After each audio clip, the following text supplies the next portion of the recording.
নমস্কার বন্ধু, আমি ঝুমা চলে এসেছি ঝুমা রেসেলে। আশা করব আপনারা সকলেই খুবই ভালো আছেন। ঝুমা রেসেলে সকলকে স্বাগত জানিয়ে আজকের রেসিপিটি শুরু করি তাহলে। আজকের রেসিপিতে আছে ঘরোয়া তৈরি আইসক্রিম। এর জন্য জাল দেওয়া দুধ থেকে খানিকটা আমি আলাদা বাটিতে সরিয়ে রাখলাম, আর বাকিটা আমি গরম করতে বসিয়ে দিয়েছি। এর জন্য আমি নিয়ে নিয়েছি কাস্টার্ড পাউডার। 3 চামচ কাস্টার্ড পাউডার নিয়ে যেই দুধটা আমি আলাদা করে সরিয়ে রেখেছিলাম নর্মাল টেম্পারেচারে, সেটি আমি এর সঙ্গে ভালোভাবে মিশিয়ে নেব। আইসক্রিমটাতে থাকবে 2 রকম ফ্লেভার, একবার করে খেয়ে দেখবেন, খুব ভালো লাগবে।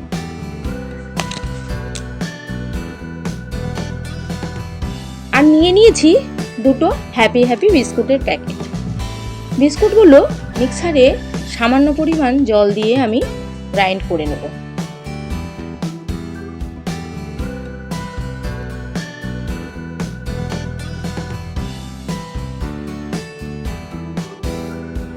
এদিকে দুধটা তো আমি গরম বসিয়ে রেখেছিলাম, এতে দিয়ে দিলাম পরিমাণ মতো চিনি, দিয়ে ভালোভাবে নাড়াচাড়া করতে হবে।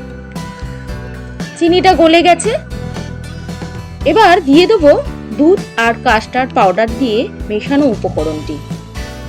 এটা কিন্তু দিতে দিতে দুধটাকে ক্রমাগত নাড়িয়ে যেতে হবে, না হলে জমে যেতে পারে বা দলা পাকিয়ে যেতে পারে। এবার গ্যাসের ফ্লেমটা বন্ধ করে দিয়ে ঠান্ডা করতে রেখে দেবো।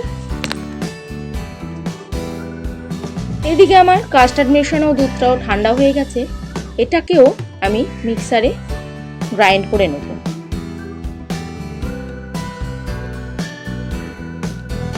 এরপর দিয়ে দেবো কাজু কিশমিশ, যেটা আমি ছোট ছোট টুকরো করে রেখে দিয়েছিলাম। এটাকে দিয়ে আবার একবার ঘুরিয়ে নিয়ে একটা পাত্রে ঢেলে রেখে দিলাম। এরপর একটা এয়ারটাইট বক্স নিয়ে তার মধ্যে বিস্কুটের পেস্টটা এবং তার উপর দুধ আর কাস্টার্ডের যে মিশ্রণটা করে রেখেছি সেটা দিয়ে বন্ধ করে রেখে দেবো সারা রাতকে ফ্রিজে।